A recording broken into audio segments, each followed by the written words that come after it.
studio-hana maanta waxaa nala joogo gabar la dhahayo Stacy oo ku magac dheer Fahimo kusoo dhawaad studio-hana. waad mahadsantahay Daahir. Okay. Soomaali oo dhan waan idin salaamayaa. aad iyo aad baa u mahadsantahay. Fahimo af Soomaaliga si fiican baa u taqaanaa. Soomaaliga xagee ku baratay? Aniga Minneapolis baan degnaan jiray. Marka waxaan degnaan jiray xaafad Soomaali ka buuxa iyo waxaan ka shaqayn jiray meel airportka ku yaala oo gaariyaasha laga kareysto. Ma aad iyo aad waa maasha Allah. marka Soomaaliga dadka markay ku dhageystaan waxa lagu maleynayaa qof Soomaaliyeed. Soomaalida markay ay ku arkaan ama ka arkaan ma aragtay internetka ay codkaada dhageystaan ama sawirkaada muuqaalkaada ay arkaan waxay isleeyihiin waa gabar Soomaaliyeed ma ahan cadaan. maxaa dadka marka ku leedahay u sheegaysaa marka ku dhahaysaa? waxaan oranayaa aniga waxaan ahay qof cadaan Mareykan oo ka caadi ah.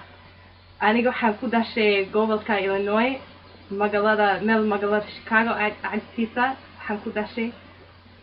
marka waxaan ahay qof afafka taqaan. aniga afafkan jeclahay waxaan jeclahay dhaqamada kala duwan inaan barto inaan wax ka barto inaan afafka kala duwan barto.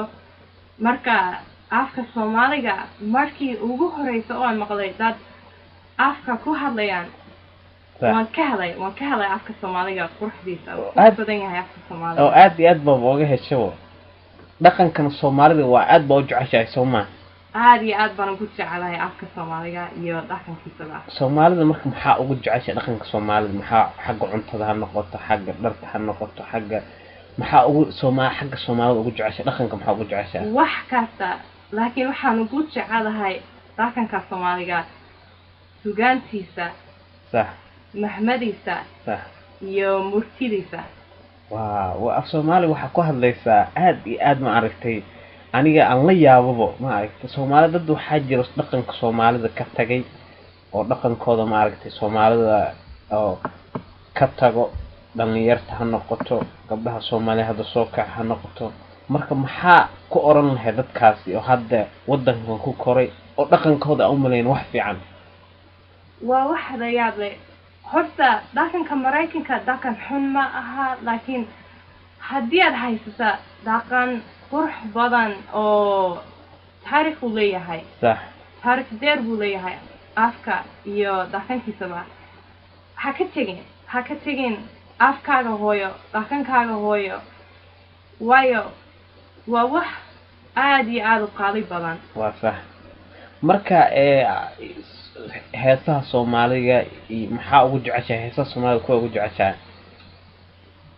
heesta oo aan ugu jecelahay aniga waxaan jecelahay hees kaban. haye waxaan jecelahay Xuseen Cali Samatar. صح waxaana jecelahay Sheemiri Dacar iyo wixii badan. maasha Allah buu ayahay marka waa tahay marka hadda waxa ugu jeceshahay buugaagta Soomaaliyeed? waxa u jeedaa buugaag agtaada yaalo buugaagtaas Soomaali luqad Soomaali ayaa ku yaalo marka buugaagtaas akhrisan jirtay miya? ha aniga markaan bilaabay afka Soomaaliga barashadiisa waxaan aaday suuq Soomaaliga ku yaala Minnesota. marka waxaan soo iibsaday qaamuskan oo la yiraahdo fiqi qaamus Soomaali ah. haye kan aad u fiican yahay. waxaan u maleynayaa erey kasta oo Soomaaliga ku jira qaamuskan. waxaana soo iibsaday buugtaan qoray Martin Orwin. waa صح waa buug barashada afka Soomaaliga colloquial Somali. isagana aad iyo aad u fiican yahay ku bilaaba wax fudud. waa صح markaad bilaawday waxaad baranaysaa qoraalka afka si loo akhristo صح si lagu hadlo.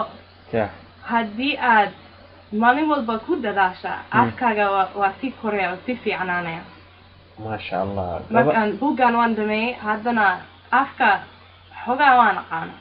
aad iyo aad maasha Allah aad iyo aad baa u fiican tahay. marka waxa jira dad kale cadaan oo ma aragtay luqadaha Soomaaliga ku hadlo oo internetka ku jiro. marka dadka kuwa cadaamada ku hadla oo af Soomaaliga inay ku hadlaan doonayaan waxay iska dhigayaan inay ma aragtay Soomaali ay ka badiyaan. marka maxaa dadkaas kuwa kale ku dheelaad ina maaragtay luqadaada adiga hadda Soomaaliga aad baratay inaad very maaragtay si fiican uga hadasho dadka kale oo cadaanka oo hadda Soomaaliga jajabinayaan oo inay soo galaan rabaan oo isdhahayaan Soomaaliya anaga ugu badan Soomaaliya waa naqaana maxaa dadkaas ku dheelaad maskaxda waa hadiyad ilaahay baa abuuray marka maskaxdayda afkayga wax kaasta ilaahay baa abuuray mahad baa ilaahay iska leh ma sha Allah adiga marka maasha Allah gabadhaada Leylo gabadha oo video ku jirta videoga wanka oo laga duubo markii ka aad joogto Carmel hal gabadha ku joogto ninkaadan waa Mareykan Soomaa Mareykan waaye ninkaadan waa Mareykan u dhashay marka Soomaalidu markii aad ku arkaan waxay isleeyihiin gabadhan waa gabar ama aragtay oo Soomaali ma aragtay videoga markii ay ku arkeen waxay isleeyihiin oo waa ma aragtay waa recording oo la galiyo oo laakiin picture la galiyo laakiin in adiga tahay exactly kuma rumaysanayaan inay face to face ku arkaan mooyaane maxaa marka dadkaas ka dheeraa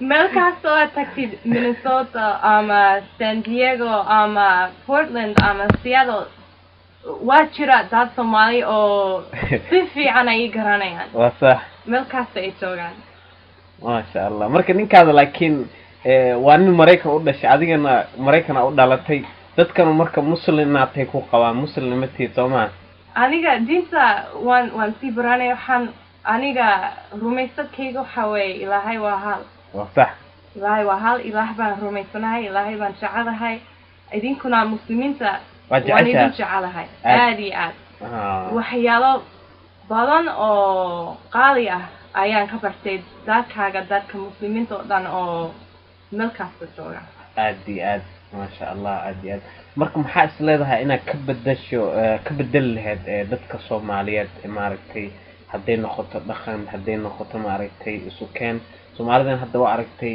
moosul Soomaalida hadda wadankeeni waa aragtay waa lisbaabi waa la isdilay 20 years almost civil war ka socdo marka hadday Soomaaliya nabad ka dhacdo maxaa is leedahay ka bedel lahayd maaragtay xagga Soomaaliya ina wadankii aad tagto oo soo booqatay Soomaalida sa u jeceshay because dhaqanka waa jeceshay luqadina waa ku hadashaa marka maxaa is leedahay Soomaaliya hadday nabad noqoto waan tagi doonaa insha Allah hadii la ka dhigo marka waxaan idin leeyahay qalbigaaga haduu nadiif yahay hadii aad nabad jeceshahay hadii aad walaalkaaga jeceshahay صح wadankaaga nabad ay noqon kartaa aad iyo aad nabada waxay ku bilowdaa qalbiga iyo maskaxdaada صح iyo haddana waxaa loo baahan yahay waxbarasho صح waxbarashada waa wax muhiim ah aad iyo aad marka Soomaalida marka ku dhex jirtid Soomaalidu iska kaftan badan ama waxan badan yihiin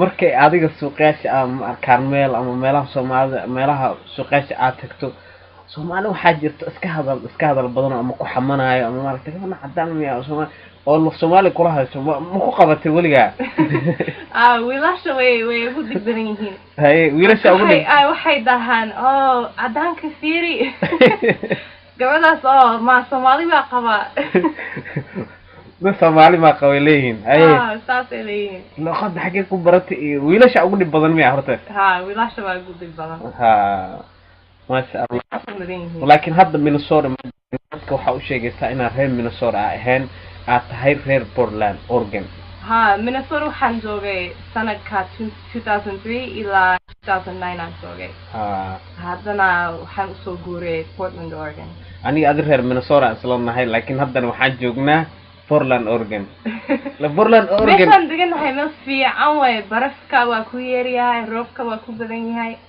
صح لا محايسة واي ومقالة كدقن أو ما عرفتي من الصور ما عرفت أم سيد البرف كي أبضنتها أنت عم برف ولهين هودا تكفي عنتها يسوما يا في عنتها مركز سيدا سأوجه الشيء حقا سأوجه سوقفتي هو إذا مركز من الصور مي ولد دقنتها مس أنت دقنتها ما يولد كيجا وحي دقين شيكاغو أكتر والدka markay ku arkaan adiga dhaqankan Soomaaliga ku hadlaayo maxay isdhahan marka maxay ku dhahan way iska qoslaan abahay uu jecel yahay ayaan afka ku hadlaya isaga ma fahmayo waxba ma fahmayo laakiin uu ka yaaban yahay markuu arko adoo luqadan ku hadlayso muxuu dhahaa xagee ku baratay gabadheeda luqadan gabadheeda xagee ka timid gabadheeda ma ahan si wax u labisanaysaa gabdhaha ma aragtay dhaqankeeni oo labisanaysaa sidee afkale ku hadlayso afka ku hadlayso dhaqan marka kale qabsato. waa yaaban yahay aabihii soo ma aad iyo aad wuu yaaban yahay markan maxaa diraca Soomaalida waa jeceshahay Soomaali in xirato iyo ma aragtay garbasaaro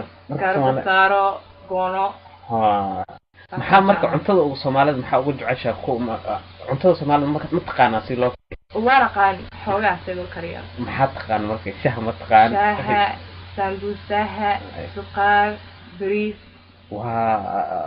ما شاء الله غور حتى اختار مركز ما شاء الله marka waxaan leenahay Stacy marka oo gabadha fahiimo ku magac dheer oo Stacy la yiraahdo marka insha Allah taala studio-heena halkaas ayuu maanta noogu eegyahay iyo warkeena studio-heena waxa oo ku yaala magaalada Portland Oregon aniga oo ku magac dheer Daahir oo ku sii magac dheer Oday Ogle marka waxaan ilaahay sidaas iyo nabadgelyo nabadgelyo السلام عليكم